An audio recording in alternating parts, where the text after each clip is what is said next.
You guys want to see something cool? At least, I think it's cool. So, what you're looking at here is a Dana 35 with US alloy 30 spline axle shafts, an aux locker with Yukon 4088 gear ratio, and well, that's about it. But I got the axle built. Me and my cousin helped me to do that because I've never done that before. And honestly, I don't think it was too bad, just barely trial and error. But it was pretty fun to do. I didn't want to record it or anything like that because it's just another million things that people done on the internet. But what we're going to do today is install it in the Jeep, so I could take it out, do more stuff, and then put it in, take it out, you know, trial and error again. But everything went really well on the install. The only thing that I had a problem with, but it's mostly because I wasn't paying attention, is that nothing came with it wasn't a kit like I thought it was. It was just the locker and the gearing and the axle shafts, which was fine, you know. The axle shafts did come with bearings and seals for the end, but everything else did not come with anything. So I had to spend some more money for bearings and stuff. But that's just me not paying attention. Just shit that happens, you know. Not that big of a deal. But what we're gonna do, at least what I think we're gonna do, or how we're gonna do it, is so I just put it in here so we can kind of get an idea about it. But so what we're gonna do is we're gonna measure from this point to the right behind here, and same for that side, and just keep doing it till it's even or the same number. And then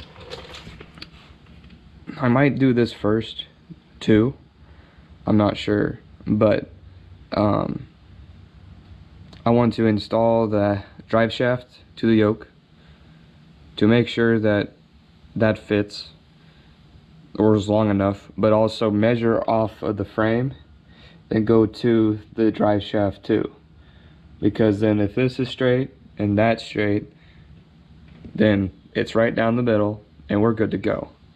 I'm also going to make sure that the leaf springs from outside to outside is the same front and rear. Make sure those are straight. Other than that, that's kind of what we're going to do. Let's jump into it and see what we can find.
Alright, so this is what I got so far. I have a piece of conduit that I flattened the sides on. I clamped to the leaf springs on both sides. So the point of that is that when the leaf springs move from trying to get the adjustments right, they move at the same rate, and when they settle they should be the same distance apart.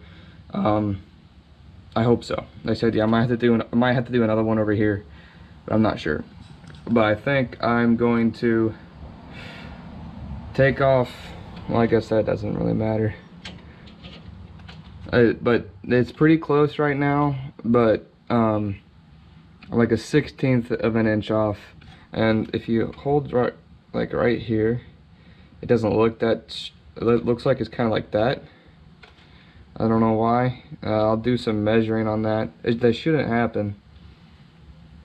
I'll have to measure from the front side of, or the back side of the axle to the same point on the Jeep that way or towards the front on both sides to see if it's even that way. But I'm thinking that this will help with keeping the leaf springs from moving too much when trying to move the axle, because the worst part is that this has to be close to the leaf spring and obviously attached to the axle at some point, you know, just friction. So I can't really have it hanging too low, easy to move, and it's just kind of a trial and error process, and it's taking a little bit, but I just thought I'd give you an update. Then once that's taken care of, I'm going to mark it, and then I think the pinion angle looks okay right now. I don't think it's horrible, but we'll definitely have to actually measure and do all the fun stuff before we continue with that. But right now we're just working on the mounts. Okay, so remember how I said that pinion angle looked okay? Well, I forgot that it has to be at ride height. So this is not ride height, but the Jeep is level all the way across. I just put level on the bolts, which are all in there even on the transfer case and transmission skid plate and mount. And if you look at the pinion angle, it is up too high, and I'm gonna knock it down until it's pretty close, and then get the angle finder, make sure that the angle on the drive shaft is the same as the, I think I'll go off of this top part right here where the bearing, the race, and the pinion seal is all at, because that's really flat and it's going to be the same angle as this. So I think I'm going to measure off of there. Then once I get that, I'll double check my measurements from side to side and from axle to, and I measured off the grease point, the grease zerk off of this bolt on both sides because it's in the same place. So I'll do it that way, just make sure everything is looking good, and so far everything is looking pretty well good to go. So I'll go ahead and try to get that close and see if I could find my angle finder. I haven't used it in a while, but I'm gonna pound that out and see how it goes. Okay, so I got everything on and everything tightened down, and I got this angle finder up here. It says 27.25 here, and then when it's over there it says 27.5. So that's 2 minutes off, and I think that is perfectly okay. I'm gonna go ahead and call it good. I'm going to tack the mounts in place. After I'm gonna double check the measurements again, I'm gonna tack them in place. Then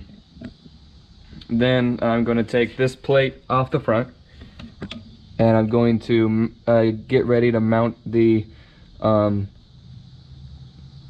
anti-wrap bar, and that's gonna go on right there.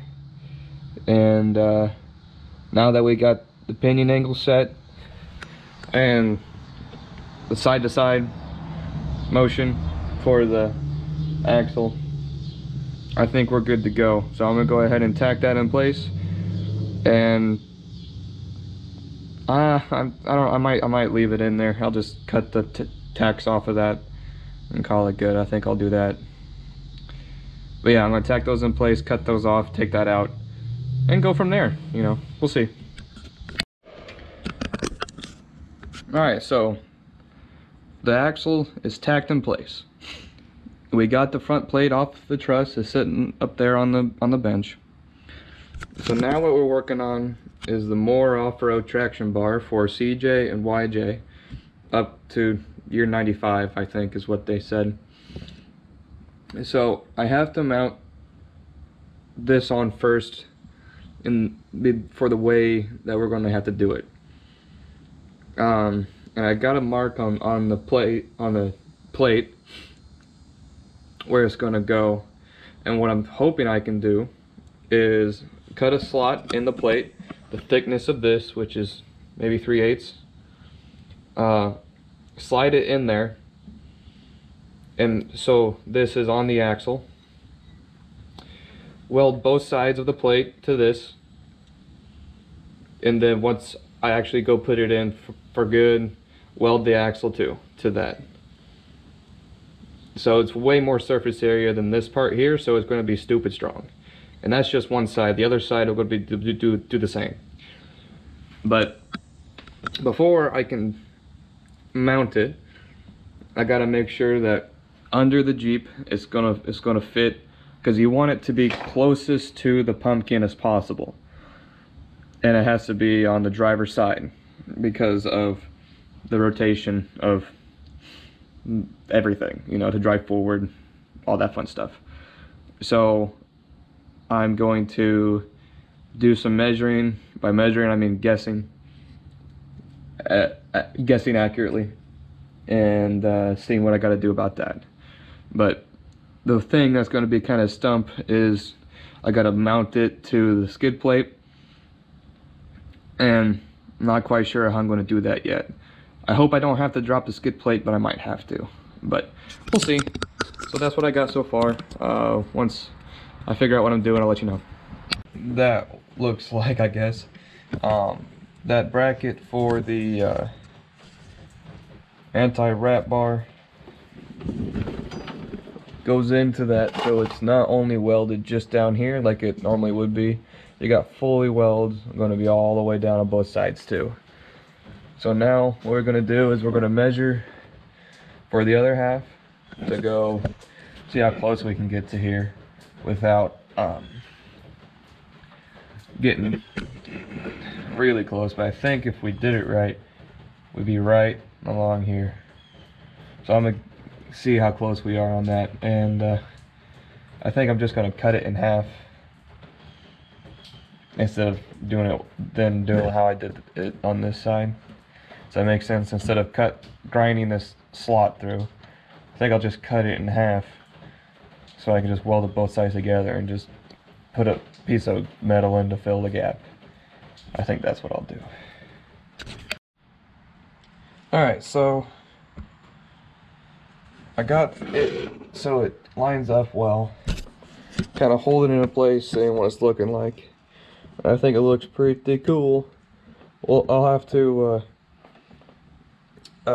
tack it in place and take it back out and everything, and finish welding on it. But I think this is looking real good. I'll get it tacked in place and see what it's going to look like. Okay, so using my phone as a light because I have my nice lights unplugged, but that's what it's going to look like. So I'm going to build off of the transmission skid plate, transfer case skid plate mount thingy, and it's just gonna go right up to here. So in the instructions it says that you want this to be a 90 compared to the shackle. So what that means is that I can weld that sucker in there, and with this mount that they give, wherever I put that on the bottom or top or whatever, I can move it this way or this way to make that a 90. And I think I'll have to cut a chunk out of this to make it work. But if they do say to enforce it or reinforce it, because this is a little thinner than what aftermarket skid plates are made out of. So we'll try that. But for now, what we're going to do is, I think I'm going to take it apart. I got one side tacked in. What I'm going to do is I'm going to take the axle out, weld the rest of the truss in, and weld on the mounts. That's going to be a couple hours welding.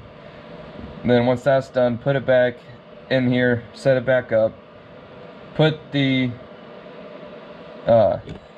It's called a traction bar. I call it an anti-wrap bar, but I think it basically does the same thing. But put that back in, and then we'll then work on it over there. But I think it's coming along just fine. Not a whole lot of instructions and stuff to do with this kit. It's just actually getting down to it. And you want to make sure that the adjustable is a part of it is on top. That's the only thing that you had to be sure of. So I'm gonna go ahead and probably take it out and spend all day raining. It's a rainy day today. Beautiful day to be inside welding. It's not hot or nothing. But yeah. I'll go do that and I'll be right back. Alright guys, after a hell of a week of work and then coming at here after work, everything is welded up. Don't fall, don't fall, don't fall. Okay. You can see how that looks. I got both sides welded. I have the bottom side here welded to a piece of round iron, and got my mounts welded up, and everything's good to go. I am going to clean everything up really well, and get ready for paint. Don't fall, come on, okay. Everything ready for paint, including brake drum, and then we're gonna put it under the Jeep, hopefully for the last time.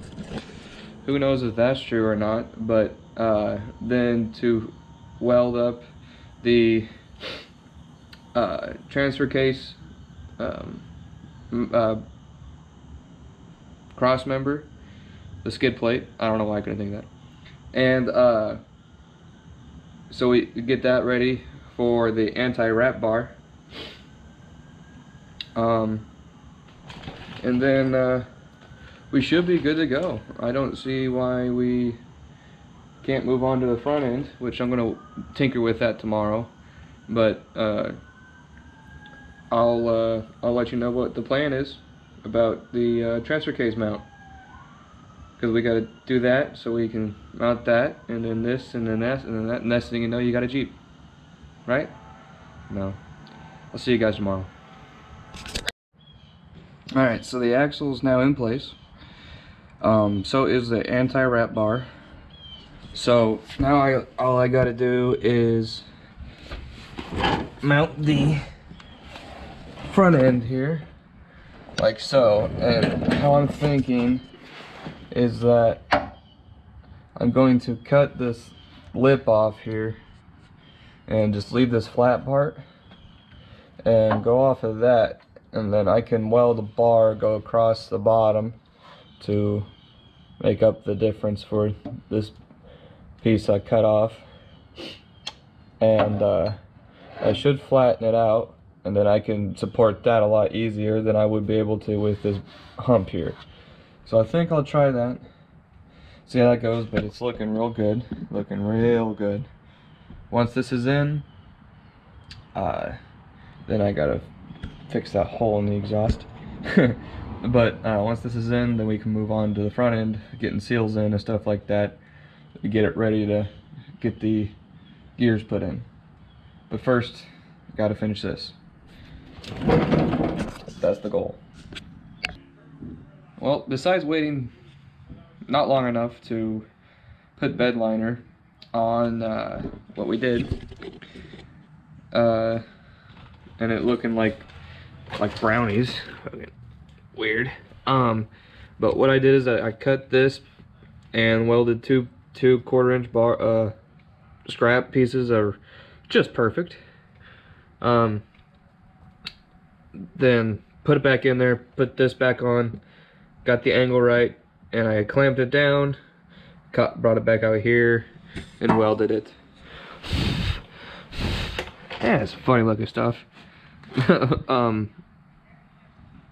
And now we're just waiting to let it dry, let it cool off, put it back in there. So a ratchet strap and a jack stand just stops holding up my transmission and transfer case. then yeah, then we're done with the axle insulation for the rear. The only thing we need left is brake lines, and I need the cap and bolts for the yoke. I don't have those. It didn't come with it. I don't know why it didn't come with it. I ordered it from Napa. I don't know why it didn't come with any. I figured it would, but it didn't. So I got to find a set of those, and then we move on to the front. The front's going to be a little more fun, I say. So I did the wrong angle on the mounts, so I have to cut them off and then redo them. And I really don't want to do it because these are really nice mounts, comes with the kit and everything, and I don't want to ruin them too far where I can't use them again. And I got a feeling that it's gonna have to come to buying new ones. It's just another expense because of a mistake, and it sucks. But I got the locker for that. It's sitting over there on the press. I press the bearings in, and I'm gonna start putting seals and other bearings in here either today or tomorrow, depends on how well the mounts go. Because I don't want to put any I could put the bearings in, but I don't want to put any seals in and it get too hot from trying to cut the metal to cut off the mounts. So I'll just do bearings and leave the seals for later because I don't want to melt them.